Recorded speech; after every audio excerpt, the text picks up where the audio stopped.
is the biggest kind of head-to-head matchup remaining on the Premier League fixture list is this Thursday at 2:45 p.m. I'm, of course, talking about the North London derby between the Spurs, 5th at 62 points, and Arsenal, 4th at 66 points. The Spurs are plus 115. Arsenal is plus 240. The draw is plus 245. Spurs minus half a goal are plus 115. Arsenal is minus 140.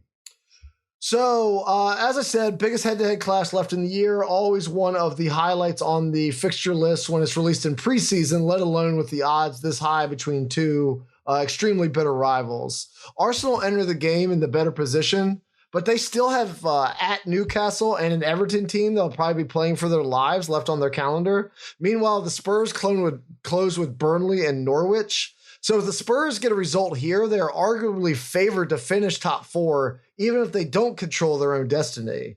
So both teams kind of have it all to play for in this match. And it's important to note that the draw is a win for the Gunners, given their advantage coming into this. So the minus 140 for them to just get a result is really tempting. However, it's really hard not to be swayed by what we just watched over the weekend, Brett. I mean, Arsenal were absolutely gifted an early goal and a man advantage for over an hour against a relegation-bound Leeds team and barely defended their lead because of their poor finishing. And meanwhile, the Spurs played the most informed team in the world to a true draw on the road, both in score and in XG, when Poole had everything to play for, and it was one of the most impressive displays I've seen by Spurs or, frankly, any team all season. So from my point of view, I guess if it comes down to just one moment of pure quality to win the match and take control of the team's Champions League fate with the millions of dollars and the offseason recruitment advantages to come with it, I have much higher confidence in Son or Kane pouncing on it than anyone on the Gunners, as good as Odegaard has been. I also think the Spurs fans can smell it after the Poole result, and they're going to be fired up in the rivalry game anyway. So I am going to take the plus money and give me the Spurs to win outright here. Yeah, I mean, this just feels like a match like designed for Harry Kane to like kind of come through on his Spurs legacy a little bit here. Arsenal has been weird. Again, it's the same thing. They've been so up and down. I mean, they absolutely pummeled Leeds, but somehow almost lost the match or drew the match. And it just, they're missing Kieran Tierney. Their attackers are okay. Like Nketiah has been pretty decent in limited minutes and kind of sort of put a stopgap in the striker position for him. But I can't get on board, and I don't know what it is fully. But the thing that you saw from Spurs too against Liverpool was like you said, it was a true draw. Like they played Liverpool. And they played peak Liverpool, and they went punch for punch with them. Like that match could have went either way. The draw was the fair result. And they have just been a totally different team, both under Conte and then also with the addition of Kulusevski as kind of the third member of their attacking trio. I mean, they're just good. Like this is a good team. If they have to be kicking themselves for hiring Nuno at the start of the season instead of Conte, because they would clearly be in the top 4. This wouldn't even be a debate. But I mean, the other thing too is this is at Tottenham Hotspur Stadium. I think it's not. Arsenal's not going to be at home for this match, and that's going to be a huge advantage to have the crowd behind you in such an important game. And I just think the top end attacking talent from Spurs is better. That's probably what this match is going to be decided on. And so for me, I'm going to do the same. I'm going to take them with the spread. I think the Spurs are going to win. I'm taking the minus 0.5 at plus 115. And I'm going to follow it up with the prop bet of Harry Kane, anytime goal scorer at plus 130, because whether it's a penalty or whether it's just a big goal, this just feels like a Harry Kane Spurs legacy game coming up right now.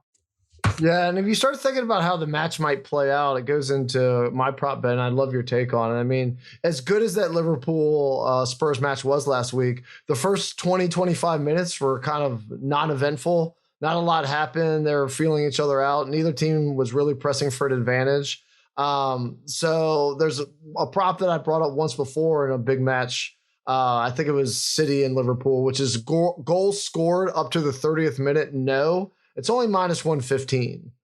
So I can see another match here, particularly because Arsenal, as I said, the draw's a win for them. If they walk away from this with a 4-point advantage with 2 games to play, they're going to feel quite good about ending the Spurs bid for the Champions League next year. So I think they're going to try to kill this game almost from the first kick. And they certainly don't have any problem doing that. I mean, that's just almost if they didn't even have that in their game plan, that's just naturally what their style of play leads to, particularly in big matches like this. So what do you think of that? What do you think of the game starting out slowly, not having much tempo early on, and then obviously the tension for the Spurs ratcheting up as the game goes on and looking for a way to break through, late first half and all of the second half? Yeah, I mean, it's interesting because, Spurs pretty much have, especially in bigger matches against better teams, they play that lightning speed counterattacking style, like win the ball back, Kane drops deep, sprays the ball out to wing back or Son, and then it's on, right? So that obviously can lead to goals being scored at any moment in time because they can transition from their end of the pitch to the ball in the back of the net on the other team's goal in 4 or 5 seconds. But Arsenal do kind of play that slow down, drag it out style. But I don't know. I guess I go back and forth. I mean, Arsenal, the way they play and the way that they ugly up games, it's a good bet. But there's also a chance that Spurs are going to come out with their hair absolutely on fire and just completely overwhelm Arteta's ability to try to get his team to control this game. Because you also have to remember, like, Arsenal's ability to control a game pretty much rests on a midfield pairing of Xhaka and Mohamed Elneny. So like, this isn't like, your beloved Chelsea, like throwing out Jorginho and Conte and like having the combination of ball winning and, possession fulcrum to slow down a match and keep the ball. This is a very, very watered down version of that Arsenal are going to roll out. And so to me, that's kind of one of the keys is like, I think if Arsenal was maybe at home where you'd have a better chance of like the home crowd allowing them to put their influence on the match, I think their style went out. But I do feel like just because Spurs know this is it, they have no chance at the Champions League if they do not win this match.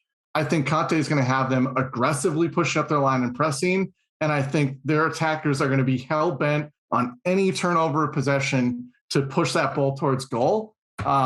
But I mean, again, Arsenal isn't some, sieve defensive team. Like they've actually are at this point because they've solidified defensively with Ben White and Gabriel.